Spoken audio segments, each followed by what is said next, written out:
Welcome to ComfortTV.channel news, bringing you verified and balanced news from Nigeria and around the world. I am Faith Kevin. Thank you for joining us. In the headlines, Ohanaeze raises alarm over alleged persecution of Senator Umahi. Renowned evangelist Uma Ukpai dies at 80. IG hails passage of Police Institute's Trust Fund Amendment Bills. NHRC receives 172 complaints of alleged rights violation in Kano. Police nab notorious trafficking kingpin in Rivers State. Governor Oti's aide under fire as Abia APC Renaissance Group exposes ex-convict in government. On business news, CBN governor urges strong fiscal monetary coordination. Dangote Cement begins Ivory Coast operations on the foreign scene. 3 Qatari officials killed in Egypt's car clash ahead of crucial Gaza peace summit. Israel's Prime Minister declines President Trump's invitation to Egypt peace summit. Nigeria hosts Benin Republic in must-win clash for World Cup 2026 spot. Instead on sports, award-winning South Africa goalie doubts Benin's ability to defeat Nigeria. Now the news. Ohanaeze Ndigbo has alleged that the Minister of Works, Senator David Umahi, is currently facing attacks and persecution because he is from the southeastern part of Nigeria, majorly inhabited by the Igbo people.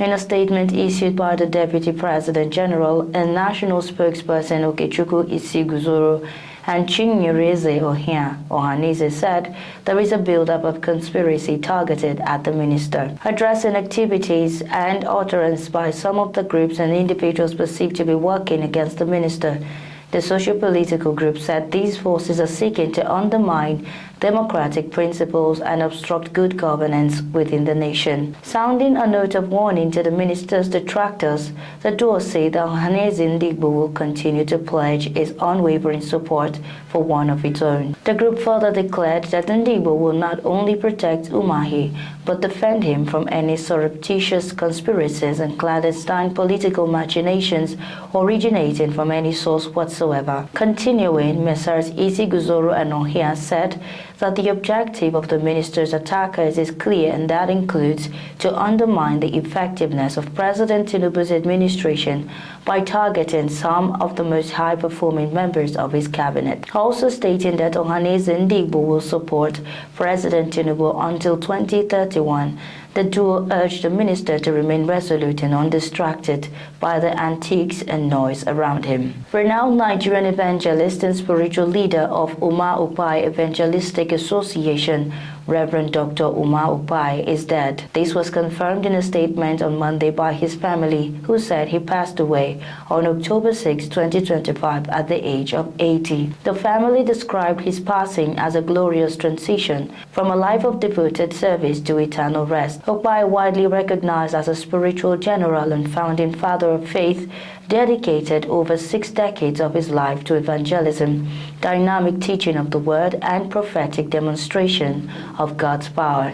His ministry impacted millions of lives in Nigeria and around the world, shaping destinies and nurturing spiritual growth across Nigeria, across generations.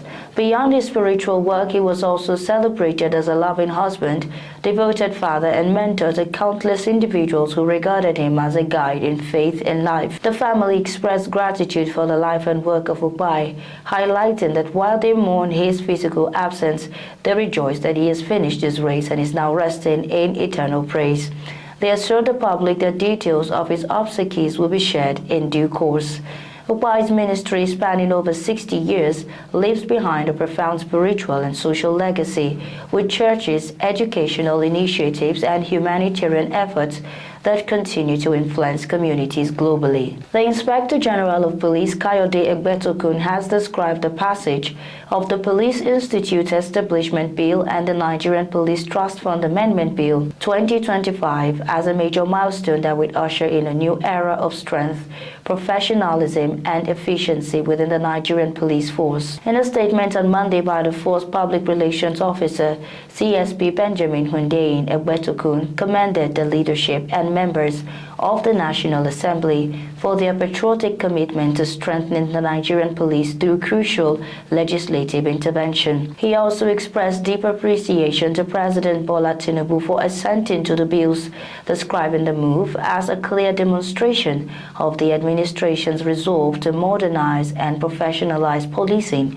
in the country. According to him, the two new laws, the Police Institute Establishment Act and the Nigerian Police Trust Fund Amendment Act, represent a significant leap in the ongoing reform and modernization efforts of the force. He explained that the Police Institutions Establishment Act will consolidate and modernize all police training and research institutions across the country, strengthen their administrative framework, expand academic capacity, and align training curricula with international best practices in law enforcement, leadership, investigation, technology, and community policing. He said the Nigerian Police Trust Fund Amendment Act will fortify the financial and administrative structure of the force, guaranteeing greater fiscal transparency, accountability, and sustainability. Egbetokun noted that the new framework would help bridge decades-long gaps in training, infrastructure, and funding that have hindered effective policing. He added that the reforms would also enable police colleges and training schools to upgrade facilities,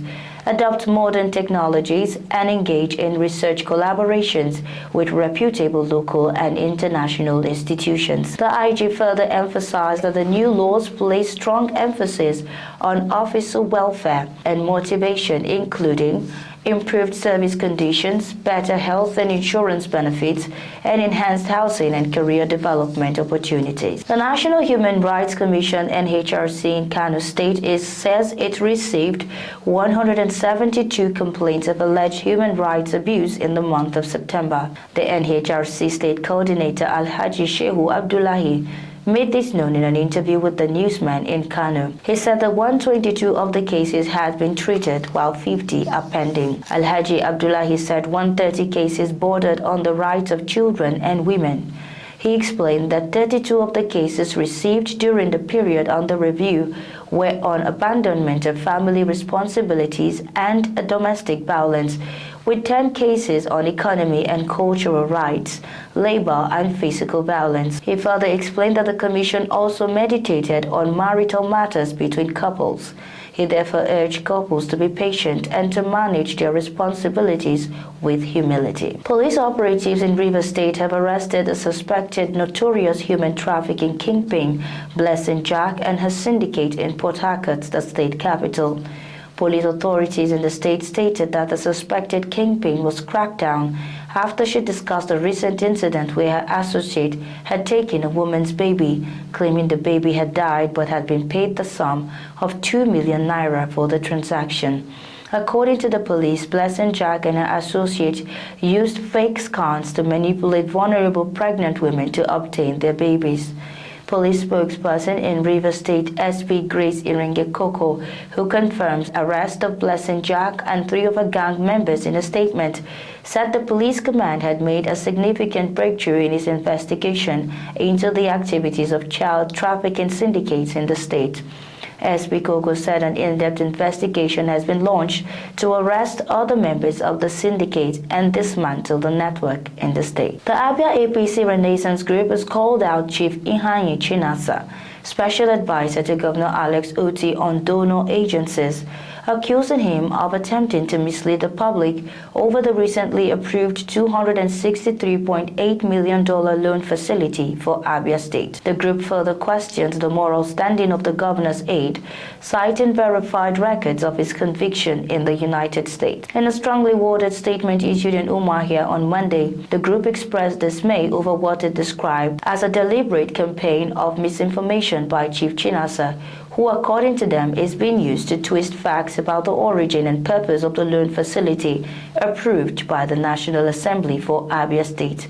The group clarified that the $263.8 million facility was not initiated by the current administration, contrary to claims circulated in some quarters. They explained that the loan process began in 2017 under the previous government but was frustrated by multiple petitions allegedly written by Governor Alex Otti when he was an opposition figure. The Abia APC Renaissance Group emphasized that the Deputy Speaker of the House of Representatives, Right Honorable Benjamin Kalu, did not oppose the loan itself but called for transparency and proper oversight in its utilization.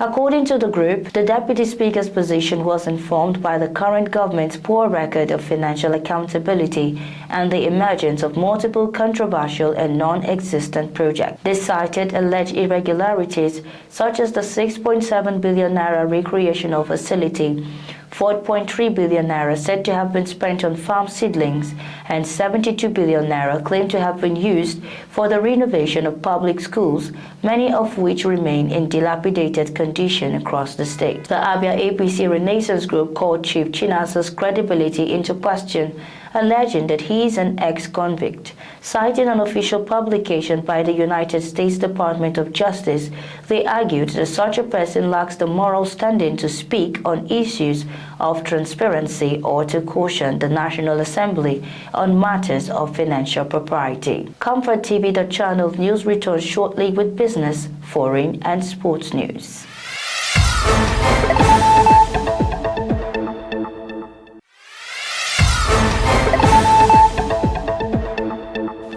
Many thanks for staying tuned. This is ComfortTV.channel news. On business, Central Bank of Nigerian Governor Olayemi Cardoso has emphasized the need for strong coordination between fiscal and monetary authorities to sustain Nigeria's reform momentum and attract long-term investment. Governor Cardoso underscored the importance of clear communication, credible data, and strong coordination between fiscal and monetary authorities as essential to preserving the country's reform momentum and investor confidence. He made the remarks at London Business School's Wheeler Institute for Business and Development during the in-conversation with the governor of the Central Bank of Nigeria. Opening the event, a senior advisor to the governor, Dr. Nkiru Balong, framed the conversation as part of the central bank's new ethos of transparency. The CBN governor explained that communication is itself a policy instrument. He said the Apex Bank has made deliberate efforts to communicate the why behind recent reforms from FX unification to subsidy rationalization, so Nigerians and investors can interpret the pain of adjustment as the price of progress. The governor acknowledged the hardship caused by short-term stocks, but insisted that trust in the policy process is beginning to grow. Coordinating the reform engine, he stressed that clear communication must go hand in hand with coordination across government. Still on business, Dangote Cement has officially launched its operations in Antigua, some 30 kilometers from Abidjan, Ivory Coast. Covering an area of 50 hectares, the plant reportedly has a production capacity of 3 million tons of cement per year, making it one of the group's largest facilities outside Nigeria. At the launch of the facility, the chief executive officer of Dangote Cement Ivory Coast stated that the company's ambition was to offer Ivorian cement of international standard, produced locally and sold at a competitive price. He added that the Antigua plant was not merely an industrial unit, but a symbol of confidence in the future of Ivory Coast and a demonstration of the company's commitment to sustainable development in partnership with local communities. On the foreign scene, 3 Qatari officials have been killed in a car crash in Egypt as the country prepared to host a Gaza peace summit led by the U.S. President Donald Trump and President Abdel Fattah el-Sisi of Egypt. Qatar's embassy in Cairo said in a statement that the men died in a painful traffic accident in the Red Sea resort city of Sharm el-Sheikh without specifying when the crash occurred. The embassy said that 3 were staff members in the Qatari royal court and died while performing their duties. Qatar has been a key mediator in efforts to broker a ceasefire between Israel and Hamas, the militant group in Gaza. Last week, negotiations in Sharm el-Sheikh led to a breakthrough, with the two sides agreeing to the first phase of President Trump's peace proposals to end the 2-year-old war in Gaza. Still on the foreign scene, Israeli Prime Minister Benjamin Netanyahu has formally declined an invitation from United States President Donald Trump to attend the upcoming International Peace Summit in Sharm el-Sheikh, Egypt, citing scheduling conflicts with an approaching Jewish holiday. According to a statement from the Prime Minister's office, PM Netanyahu conveyed appreciation for the invitation, while confirming that the timing of the summit coincided with religious observances, making his attendance impractical. Despite his absence, Israel reaffirmed its support for diplomatic efforts aimed at ensuring lasting peace and regional stability following the recent ceasefire agreement between Israel and Hamas. The Sharm el-Sheikh Peace Summit is being organized as a high-level follow-up to the U.S.-brokered truce that brought an end to weeks of hostilities between Israel and Hamas. The summit aims to consolidate the ceasefire framework, coordinate humanitarian interventions in Gaza, and promote dialogue among regional and global stakeholders on broader security and reconstruction measures. The Sharm el-Sheikh Summit, hosted under the joint coordination of the United States and Egypt, will bring together heads of state, ministers, and representatives of international organizations. The primary agenda includes reinforcing the ceasefire mechanisms, addressing humanitarian and reconstruction priorities in Gaza, and advancing long-term peace strategies within the broader Middle East context. On sports, Nigerian host Benin Republic in the final match day of the FIFA World Cup 2026 Confederation of African Football Cup first round, looking to steal direct qualification for next year's tournament from the Group C leaders. Benin Republic leads them by 3 points and by 2 on goal difference, making the fixture a must-win for the Nigerians if they want to have any chance of qualification, either as the group winners or as the runners-up, who could potentially compete in November's Inter-Confederation playoff for a possible 10th African World Cup spot. For Benin, the calculus is straightforward: a win or draw against the 3-time African champions, and the Cheetahs will see them make history and qualify for the World Cup finals for the first time. Late last month, Benin drew level with then Group C leader South Africa as they received a 3-point deduction from FIFA for fielding an extra player in an earlier fixture, and then took over the standings lead on Friday when Bafana played out a highly disappointing 0-0 draw against last place Zimbabwe on the 9th match day. A Benin victory in Uyo would guarantee them a maiden World Cup appearance. Benin and Nigeria both won their match day 9 fixtures on Friday, beating Rwanda 1-0 and Lesotho 2-1 respectively. A Benin victory in Uyo would guarantee them a maiden World Cup appearance, while anything less could allow one of their Group 2 rivals to leapfrog them. Today's March Day 10 fixtures are the final group matches and will be played at the same time. The Super Eagles of Nigeria, the Republic of Benin, and South Africa will have their 2026 FIFA World Cup fate sealed this evening. For Eric Chella's side, they must defeat Genoa Roar's Benin on home soil in Uyo, and while Bafana must defeat Rwanda. South Africa's goalkeeper, Rowan Hayden-Williams, revealed their doubts about his team's chances of playing at a FIFA World Cup for the first time since 2010 due to the point deduction punishment issued by FIFA as a result of Hugo Broos' side fielding an ineligible Teboho Mokena against Lesotho. For the 33-year-old goalkeeper, it feels like deja vu ahead of their game against Rwanda at the Mbombela Stadium. The venue carries mixed emotions for South African fans as they celebrated the qualification for the 2013 AFCON after a draw with Sierra Leone in 2012. Unknown to them, CAF used the head-to-head rule instead of goal difference, which ultimately saw them miss out on the tournament, a competition they hosted. Nigeria against Benin Republic will be going on simultaneously at the same time. South Africa will lock horns against Rwanda. For the Super Eagles to qualify, they have to defeat Benin Republic and hope Rwanda come out on top in the game at Mbombela. And that's our news bulletin today. But before we go, here is a recap of our top stories. Ohanaeze raises alarm over alleged persecution of Senator Umahi. Renowned evangelist Uma Ukpai dies at 80. IG hails passage of Police Institute's Trust Fund Amendment bills. NHRC received 172 complaints of alleged rights violation in Kano. Police nab notorious trafficking kingpin in Rivers. Governor Uti's aid on the fire as Abia APC Renaissance Group exposes ex-convict in government. On business, CBN Governor urges strong fiscal monetary coordination. Dangote Cement begins Ivory Coast operations. In the foreign scene, 3 Qatari officials killed in Egypt car crash ahead of crucial Gaza peace summit. Israel's Prime Minister declines President Trump's invitation to Egypt peace summit. On sports, Nigerian host Benin Republic in must-win clash for World Cup 2026 sport, and award-winning South Africa goalie doubts Benin's ability to defeat Nigeria. Thanks for watching. For breaking news, exclusive interviews and more, follow us online at ComfortTV.channel on all platforms. Remember to like and share our videos, subscribe to our channel, and click on the notification bell so you don't miss out on any updates. My name is Faith Kevin. Until next time, stay informed, stay connected.